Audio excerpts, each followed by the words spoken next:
வணக்கம். இந்திய நேரப்படி காலை 6 மணி. ஜெம் தலைப்புச் செய்திகள். கரூர் மாவட்டம் ஐலர்மலை ரத்னகிரீஸ்வரர் கோவிலில் கம்பிவட ஊர்தியை காணொலி வாயிலாக துவக்கி வைத்தார் முதலமைச்சர் மு.க.ஸ்டாலின். 9 கோயில்களில் புதிய திட்டப்பணிகளுக்கு அடிக்கல் நாட்டி 8 கோயில்களில் முடிவுற்ற பணிகளையும் திறந்து வைத்தார்.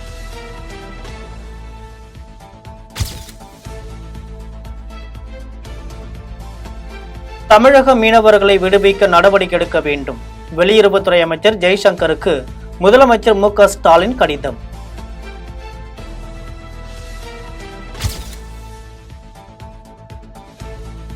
பட்ஜெட்டில் மாநிலங்களின் பெயரை குறிப்பிடவில்லை என்றால் அம்மாநிலங்களுக்கு எந்த நிதியும் ஒதுக்கவில்லை என்று கூறுவது தவறு என மத்திய நிதியமைச்சர் நிர்மலா சீதாராமன் விளக்கம். பட்ஜெட் நிதி ஒதுக்கீட்டில் பாரபட்சம் என எதிர்க்கட்சிகள் திட்டமிட்டு பொய் பரப்புவதாகவும் குற்றச்சாட்டு.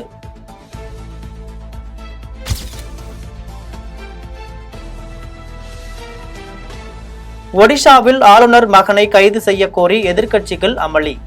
சட்டசபையை ஒத்திவைத்தார் சபாநாயகர்.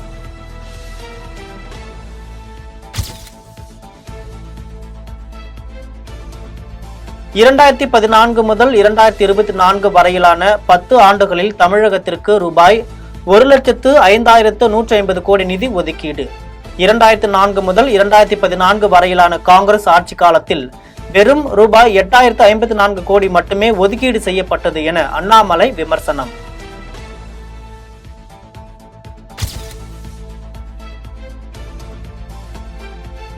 எதற்கெடுத்தாலும் புறக்கணிக்கிறோம் என்று சொல்லி தமிழகத்தின் நலனை புறக்கணிக்கிறார்கள்.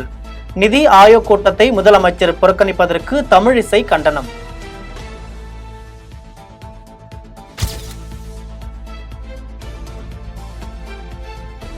மத்திய பட்ஜெட்டில் தமிழ்நாட்டின் பெயர் இடம்பெற்றிருக்க வேண்டும் என்றால் எங்களை 25 தொகுதிகளில் ஜெயிக்க வைத்திருக்க வேண்டும். இந்தியாவுக்கான பட்ஜெட்டில் ஒவ்வொரு மாநிலத்தின் பெயரையும் சொல்லிக் கொண்டு இருக்க முடியாது எனவும் அன்புமணி கருத்து.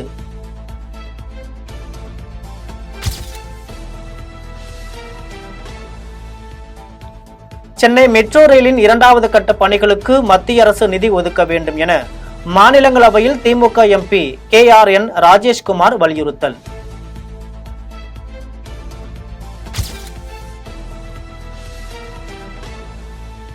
பெண்ணின் தனிப்பட்ட உரையாடலை திருடி எக்ஸ் தளத்தில் வெளியிட்டதாக திருச்சி சூர்யா மீது புகார்.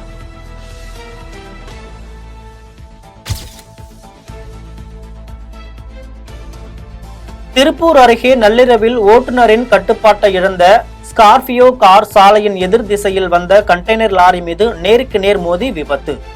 கார் ஓட்டுநர் மற்றும் பெண் ஒருவர் சம்பவ இடத்திலேயே உயிரிழப்பு.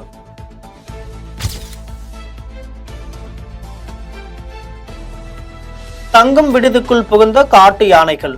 கேரளா எல்லைப் பகுதியில் உள்ள காந்தலூர் மறையூர் சாலையில் தனியார் தங்கும் விடுதியில் புகுந்த காட்டு யானைகளால் மக்கள் அச்சம்.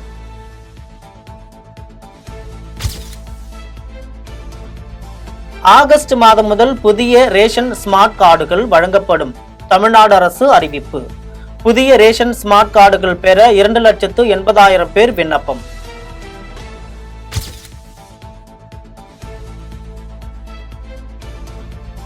சென்னை மேடவாக்கம் நெடுஞ்சாலையில் நடைபெற்று வரும் மெட்ரோ பணிகளின் காரணமாக பேருந்துகளின் வழித்தடங்கள் மாற்றம். மாநகர போக்குவரத்து கழகம் அறிவிப்பு.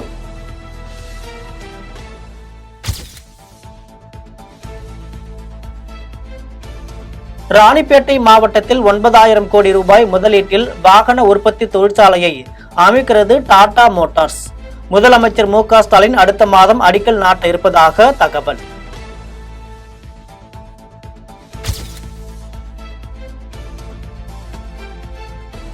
ஆப்பிள் நிறுவனத்தின் ஏர்ட்ராய் வசதியை போல் இன்டர்நெட் இல்லாமல் ஃபைல்களை ஷேர் செய்யவும் வசதியை வாட்ஸ்அப் நிறுவனம் அறிமுகப்படுத்தியுள்ளதாக தகவல்.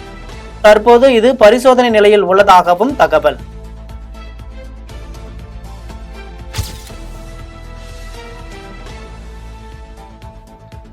டெல்லியில் ஸ்பைடர் மேன் போன்று உடை அணிந்து கொண்டு காரின் பேனட் மீது அமர்ந்து சென்றவர் கைது. சமூக வலைதளத்தில் வீடியோவை பார்த்தவர்கள் அளித்த புகாரின் பேரில் துவாரகா போலீசார் நடவடிக்கை.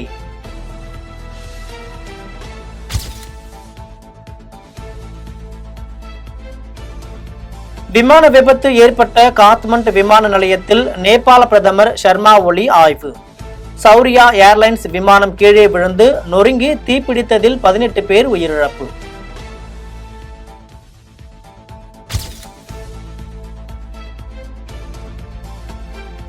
அமெரிக்க அதிபர் தேர்தல் கருத்து கணிப்பில் ட்ரம்பை முந்தினார் துணை அதிபர் கமலா ஹாரிஸ். ராய்டர்ஸ் இப்சோஸ் நடத்திய கருத்து கணிப்பில் ட்ரம்பை விட 2% வாக்குகள் கூடுதலாக பெற்றார் ஹாரிஸ்.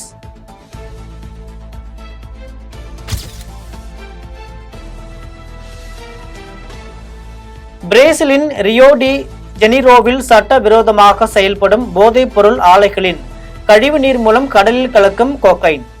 13 சுறா மீன்களை பிடித்து ஆய்வு செய்த போது அவைகளின் கல்லீரலில் கொக்கைன் பாதிப்பு இருந்தது கண்டுபிடிப்பு.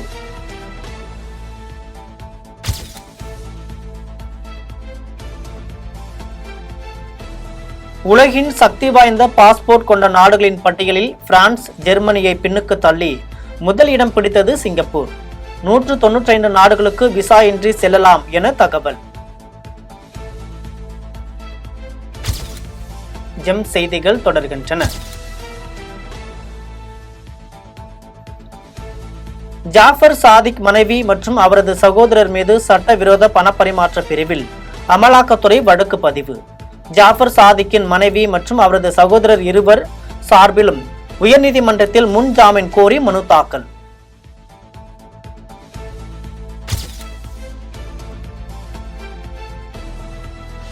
எதிர்காலத்தில் குளறுபடியின்றி வெளிப்படையான நீட் தேர்வு முறையை அமல்படுத்த நடவடிக்கை எடுக்கப்படும் என்று உச்சநீதிமன்றத்தில் மத்திய அரசு உறுதி.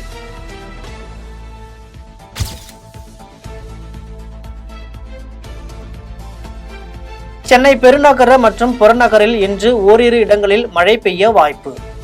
சென்னையில் இடி மின்னலுடன் லேசானது முதல் மிதமான வரையில் மழை பெய்யக்கூடும் என்று சென்னை வானிலை மையம் தகவல்.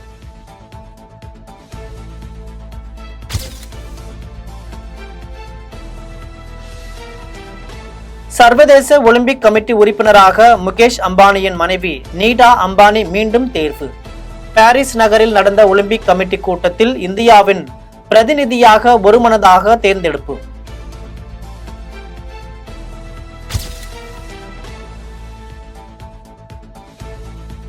மகளிர் T20 ஆசிய கோப்பை கிரிக்கெட் போட்டியில் நேபாளத்தை வீழ்த்தி அரையிறுதிக்கு முன்னேறியது இந்தியா.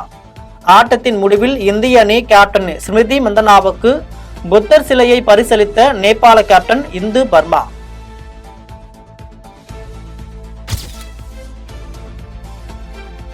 தமிழின் தக் லைஃப் படப்பிடிப்பிற்காக ஆகஸ்ட் முதல் வாரத்தில் அயர்லாந்து செல்கிறது படக்குழு. அந்தகன் திரைப்படத்தின் தி அந்தகன் ஆந்தம் பாடலை வெளியிட்டார் நடிகர் விஜய்.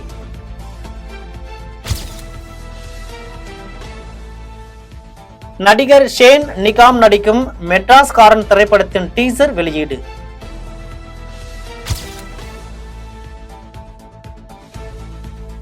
டிமாண்டி காலனி 2 திரைப்படத்தின் ட்ரெய்லர் வெளியீடு.